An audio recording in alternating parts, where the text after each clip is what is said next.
ভগবান বা ঈশ্বর বা আল্লাহ যাই বলো না কেন, কাল তিনি একটা বেশ মনের আশা পূরণ করেছেন। মানে এতদিন পর আমাদের এখানে একটু হলেও ছিটেফোঁটা বৃষ্টি পড়েছে।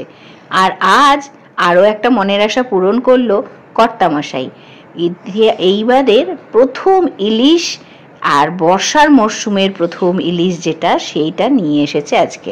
চলো আজকে তোমাদের সাথে একটা স্পেশাল এই পাতুরির রান্নার রেসিপি শেয়ার করব। আর তার সাথে সাথে অবশ্যই আর কি রান্না করলাম সবই এক এক করে শেয়ার করব। প্রথমেই দেখো দেশি মুরগি নিয়ে এসেছে, সেটাকে আমি একটু ভিনিগার আর লবণ দিয়ে ভিজিয়ে রেখেছি। আর তারপরেই দেখো কেমন সুন্দর সমস্ত নোংরা জল বেরিয়ে এসছে মাংসের ভেতর থেকে। আর তারপরেই মাছগুলোকেও ভালো মতন ধুয়ে নিলাম।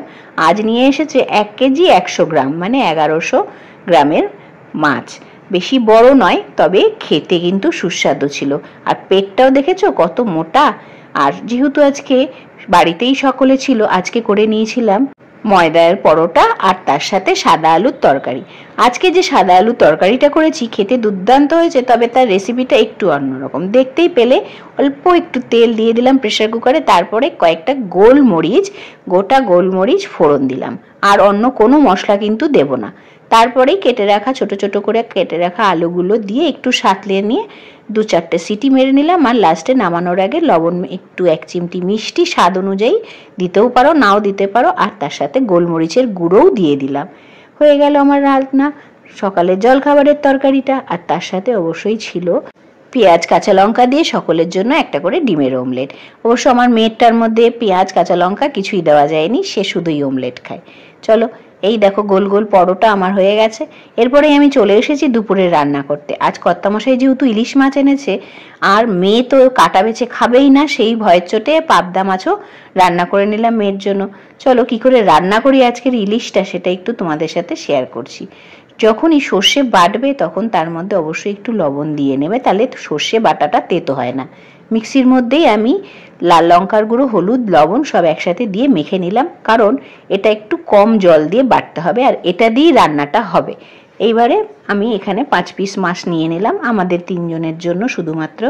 আর একবেলায় করব অন্য কিছু, এটা একবেলার রান্না। আর দিয়ে দিলাম সেই মশলাগুলো, আর তার সাথে পরিমাণ মতন কাঁচা সর্ষের তেল।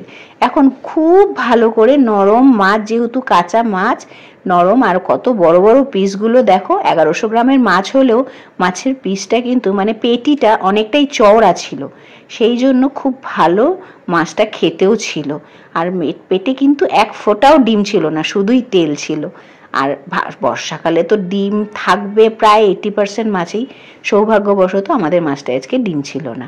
আর এখানে দেখো কলা পাতা লাগবে এই রেসিপিটার জন্য। আর কলা পাতাটাকে কড়াইয়ের মধ্যে এইভাবে আমি একটু করে করে কম আঁচে সেঁকে নিচ্ছি। কলা পাতা যদি না সেঁকে রান্নাটা করি তাহলে কিন্তু কলা পাতাটা ভেঙে যাবে, সেই জন্য একটু তাপ দিয়ে ওটাকে সেঁকে নিতে হয়। এই যে এটাই হলো আমার রান্নার আজকে মূল ইনগ্রেডিয়েন্ট, সেটা হলো পাতি লেবুর রস। এটা অবশ্যই রান্নাটা চাপানোর পর আমি দিয়ে দিলাম। পুরো মাখা মাছটাকে দিয়ে দিলাম কলা পাতার মধ্যে। তারপরে তার উপরেই দিয়ে দিলাম একটু কাঁচা লঙ্কা, আরও একটু কাঁচা সর্ষের তেল, আর তার সাথে ওই পাতিলেবুর রস। আর উপর দিয়ে আরও একটা বড় কলা পাতা দিয়ে আমি ঢাকা চাপা দিয়ে একদম কম আঁচে বসিয়ে দিলাম 10 মিনিটের জন্য। আর এইদিকে বসিয়ে দিয়েছি ভাতও প্রায় আমার হয়ে গেছে। আর এই দিকে দেখো 1 পিঠ কিন্তু আমার রান্না হয়ে গেছে। যখন এরকম করে নিচের কলা পাতাটা প্রায় পুড়ে আসবে, মজে আসবে বলতে পারো, পুড়ে তো যায় না, কড়াইয়ের উপরে বসিয়েছি, তখন এটাকে উল্টে দিতে হবে। সাবধানতা বশত করতে হবে কাজটা, নাহলে কিন্তু হাত পুড়ে যেতে পারে। এই দেখো ওপরের পাতাটা নিচে ছিল যেহেতু, সেই জন্য কালারটা চেঞ্জ হয়ে গেছে। এখন নিচের ওই সবুজ যেটা নিচ পোর্শনে যেটা গেল, সেটাও আমি এবার ঢাকা চাপা দিয়ে আবার মিনিট 5-7 জন্য, এবার আর 10 মিনিট নয় 5-7 মিনিট হলেই করে নিলাম।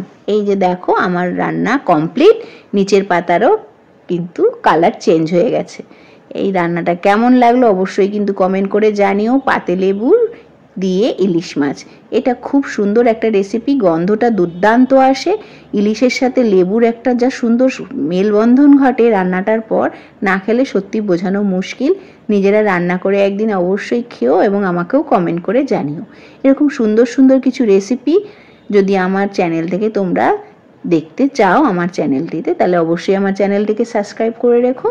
আবার তোমাদের সাথে দেখা হবে নতুন একটি রেসিপি নিয়ে। ততক্ষণের জন্য সকলে ভালো থেকো, সুস্থ থেকো, আর এখানে আমি বেড়ে নিলাম বাসমতি রাইসের সাথে শুধুমাত্র ইলিশ ভাপা, পাতিলেবুর রস দিয়ে যেটা বানালাম সেটা, বলতে পারো লেবু ইলিশ পাতুরি। চলো, আজকের দুপুরের রান্নাটা তো আমার জমে ক্ষীর। এরপরেই সন্ধেবেলা হতে না হতেই খুব বৃষ্টি শুরু হলো, আর বর্মশাই বলল একটু ভালো করে মুড়ি মাখো তো, তাই বেশি সর্ষের তেল দিয়ে মুড়ি, চানাচুর আর তার সাথে চিনেবাদাম সব দিয়ে বেশ খানিকটা করে সবার জন্যই অনেকটা মুড়ি মেখে নিলাম। আর তার সাথে গরম গরম চা, জমে গেল সন্ধ্যের জলখাবার, এবং তার সাথে টিপটিপানি বেশ বৃষ্টি আজকেও কিন্তু হলো। আর এরপরে সব মেঘটা দিয়ে তারপরে আমাদের মধ্যে আবার দিয়ে দিলাম কাঁচা লঙ্কা। তা চলো, ব্লগটা এখানেই শেষ করছি। ভিডিওটি যদি ভালো লাগে, যারা ইউটিউব থেকে দেখছো তারা চ্যানেলটিকে সাবস্ক্রাইব করে রেখো, আর যারা ফেসবুক থেকে দেখছো তারা ফলো করে দিও। আবার দেখা হবে, সাবধানে থেকো, সুস্থ থেকো।